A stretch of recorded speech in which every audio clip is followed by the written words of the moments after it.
What's up, guys? Welcome to London Lips YouTube channel, where we never sleep on the gossip. If you're a new subscriber, welcome. And if you've been here before, thank you for coming back.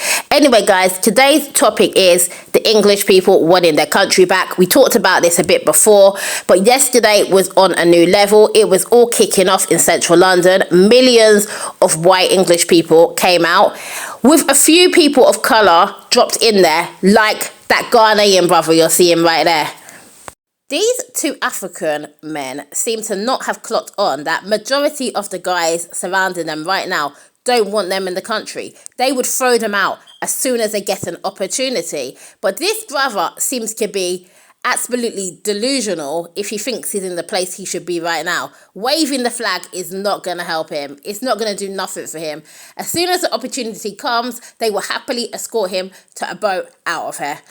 Now, a lot of people think, oh no, my friends would never want me out of here. Like, it's a multicultural society. I went to school with people. We're best friends. We hang out. Let me show you what happened to this man. Somebody sent me this video. And I was like, okay, just what I thought. Just how when the Jews had certain friends and Hitler came in, and then friends were quick to switch out and to be absolutely disassociating with them. And they were happy to want them out and just be on Hitler's side. This is what's happening right here in the UK. Check this out.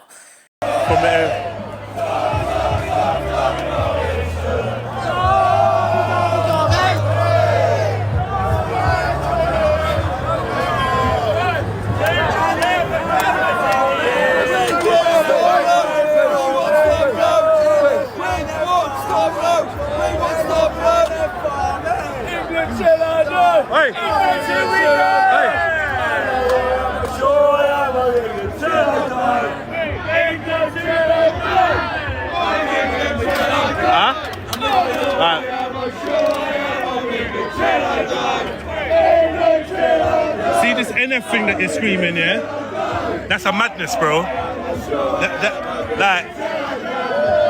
an actual madness, bro. Yeah, but you don't shout that, bro. So tell me, what's NF got to do with this? Why are you shouting NF? Why are you shouting NF? Why are you shouting NF? Huh? He did. He did. Multiple times. Are you gonna lie?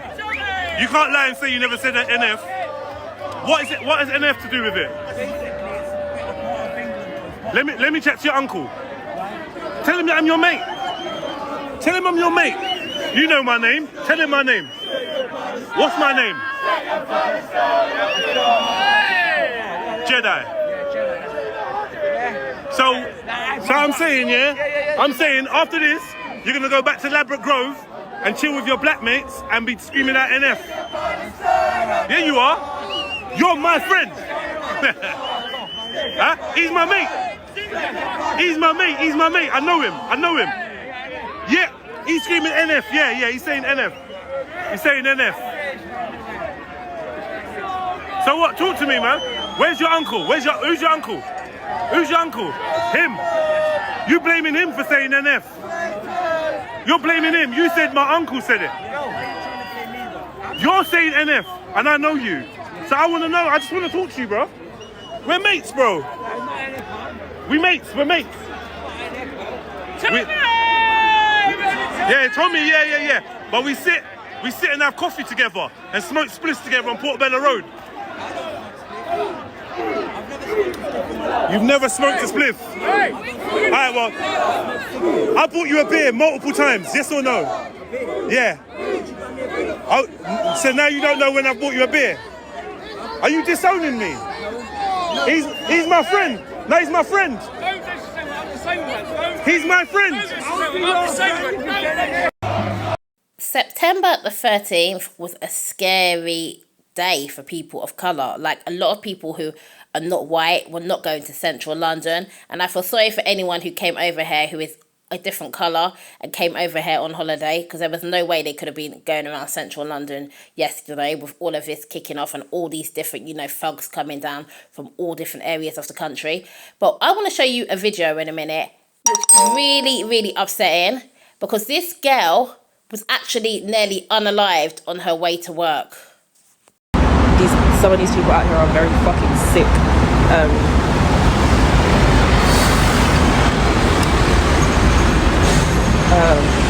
Yeah. Please be careful when you're out here. Like I said, I don't want to cry. I'm very fucking traumatized.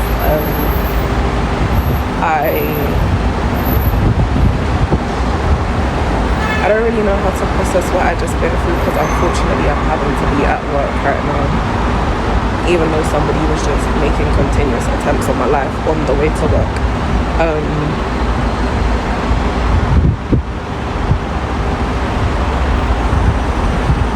Yeah, I don't know what to say.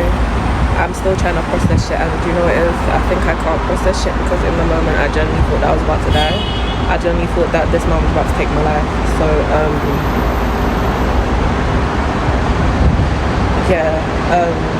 I don't really have a lot to say. All I will say is please just be careful if you're coloured or ethnic going outside today. If you can, just actually do not go to work. I didn't have a choice. I had to come to work today. But if you have the choice to stay home, please just stay home. Yeah, just be safe. Keir Starmer, England, you are fucking pieces of shit. You guys do not give a fuck about your black and ethnic fucking citizens. Yeah, you lot have not put in no measures to keep us safe, knowing that these fucking lunatics are running around trying to do us all today. Keir Starmer, you're a piece of fucking shit, and I hope you go to hell. And these people out here are fucking sick individuals. Let me make it very clear, it was a white racist man that was attempting to take my life this morning. I feel so bad for her. Like, she looks totally just shook up, and she still had to go to work after something so disgusting and scary has happened to her. And I do agree with her, like, the government should have definitely been doing more. Why didn't they stop the trains and the coaches from coming in to reduce the amount of people that are coming down to this protest? Racism is at an all-time high. It feels like we are going backwards. We're not going forwards. I've seen Ed Matthews at a lot of the EDL marches. So it's quite strange to me that one of his closest friends is HS Tech. You're smashing biz, making it thing, do it properly. Does it make a difference? Do it properly. No, but do it properly, cuz. Don't make it look a joke. Do it properly, bro. Do it properly, bro. Do it properly, bro. You ain't promoting, still up. What are you saying? I'm here to protect the fuck. I don't been saying shit. I don't been saying shit. Don't at me, bro. I'm quiet because I was loud last week, bro. You know, come over, I think he was 12, didn't talk English, ended up going to Oxford University, getting a degree in English, and then playing rugby for England in the World Cup and for many, many years. And then I've been born and I'm now a multi-millionaire and I'm now outside of the system. So it's like, you know, when I see low income, racist bigots telling me to get back on the boat that I come from, well, I don't give a fuck. I will go on a boat, but it will be a yacht, not a banana. Elon Musk has also been showing these marches support. I'm going to play you some of what Elon Musk had to say. Just for speaking their mind. You know, the essence of democracy is it should be a government for the people, by the people. And in fact, this is a government against the people and not for the people. This is why everyone is gathered here today, is something's got to be done. This is unacceptable. The government needs to be responsible to the people of Britain. It needs to protect Britain. It needs to protect the weak, those who cannot protect themselves, especially the children. And when I read about some of the horrific stories and how the government did nothing and tried to hide it, they try to hide these horrific crimes. And then you see how much violence there's on the left, with our friend Charlie Cook getting murdered in cold blood this week, and people on the left celebrating it openly. The left is the party of murder and celebrating murder. I mean, let that sink in for a minute. That's who we're dealing with here. That is who we're dealing with. Elon, to so many of the British public who are scared to exercise their free speech, They're worried about being imprisoned, they're worried about being attacked, even to share their speech on your platform of X. What message would you give to them? The message is really, my message is to the reasonable centre. The common sense. So my appeal is to British common sense, which is to look carefully around you and say, if this continues, what world will you be living in? This is a message to the reasonable centre, the people who ordinarily wouldn't get involved in politics, who just want to live their lives. They don't want, they're quiet. They just go about their business. My message is to them: if this continues, that violence is going to come to you. You will have no choice. You're in a fundamental situation here whether you choose violence or not, violence is coming to you. You either fight back or you die. You either fight back or you die.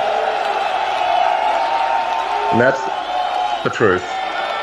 Today, Elon, I think the British public are telling the world that they're ready to fight back. Good. Yes. Come on, Great Britain. Oh! Come on. We've inspired the nation. Elon, you've spoken a lot about woke culture, the woke mind virus, and how it damages innovation and freedom of thought. We know that DEI often sees people getting jobs when they definitely don't deserve them. Do you think this culture is holding back progress in the West? And what do you think needs to happen to reverse it? Yeah, I'm appealing to sort of common sense and fairness. I want to emphasize just common sense and fairness, which is that we should make our decisions based on merit, on how, if somebody is talented and hardworking, then that should be the only means of advancement. There should not be discrimination on the basis of sex or religion or any race or anything else. And what a lot of the woke stuff is, it's actually super racist, it's super sexist, and it's often it's anti-religion, but only anti-Christian. Like, why only anti-Christian? That's unfair. So this is why, again, my message is to the reasonable middle. Do you not want a world where there is fairness and common sense, and you advance as a function of how hard you work, and your talent, and your integrity? That should be all that matters. And the woke mind virus, that I call it, is against all of that. It's wrong. Thank you. Elon, we hear so much about censorship being pushed by governments and global corporations and organisations. A lot of people don't understand why we're allowing mass, uncontrolled immigration into all Western nations. Do you believe that there are powerful forces outside of elected officials, someone controlling governments, that are trying to control the flow of information, and how do we resist that pressure? I think when you look at the behavior of organizations or people, you have to say, what is the incentive for these organizations? And frankly, there's a massive incentive on the left to import voters. So if they can't convince their nation to vote for them, they're going to import people from other nations to vote for them. This is a massive factor. And frankly, it's a strategy that will succeed if it is not stopped. Thus far, it is succeeding. And you see strong movements to allow people who are not from Britain to vote in Britain, to allow people who are not from France or elsewhere to vote in those countries, and thus depriving the citizens of their democratic power. It's really a voter importation thing, and if they're allowed to succeed, if this is allowed to continue, they will succeed in importing voters, swaying the elections, and taking your vote away from you. That is 100% what is happening. Do you know what's great? The BBC and the mass media cannot control this, can they? I love it. I mean, the BBC is complicit in the destruction of Britain. And we pay for it, Elon. We pay for it. Yes. We're forced to pay for it. Do you know they send them to jail if we don't pay for it? You're forced to pay for your own destruction. It's insane. It's unfair. It is wrong. Elon, a lot of ordinary people that are here today, they feel ignored, they feel censored, or they're labelled just for speaking up about their legitimate fears and concerns in their communities. Do you believe technology, like X or even AI, can finally give power back to those people? Or do you think it will make censorship worse or even automate it? I mean, that's a complicated question. It really depends on what government is in charge. The government can obviously use whatever powers are available to suppress the people. And so I really think there's got to be a change of government in Britain. And you can't, we don't have another 4 years or whenever the next election is. So you've seen everything that's going on in the UK right now. It's been a very, very, disturbing weekend where many thugs hit the street. Some people, yes, they may be down there without having thuggish intentions, but there was a lot of, thuggishness going on. There was, clashes with the police. So you've seen what's been going on September the 13th over here in the UK. Tommy Robinson supporters are very happy with the turnout. Millions of, supporters were out there. Let me know what you think about this. Like, would you even want to come on holiday to the UK if you're not from here? Like, racial tensions seem to be at all high in this country. The only person who can really solve all the problems of the country are the government. They need to really look at what they're doing to solve, race relations in the country. They need to look at why multiculturalism is not working, why people can go to school with people for years and still be willing to stand there and chant, NF, EDL, get the hell out of the country. They need to really look at the state of the country and why it has become like this, and then they need to do some work. Anyway, guys, thanks so much for tuning in and watching. You guys mean so much for me. I can't wait to see you guys in another video. Don't forget to like, comment and subscribe. Thanks for watching.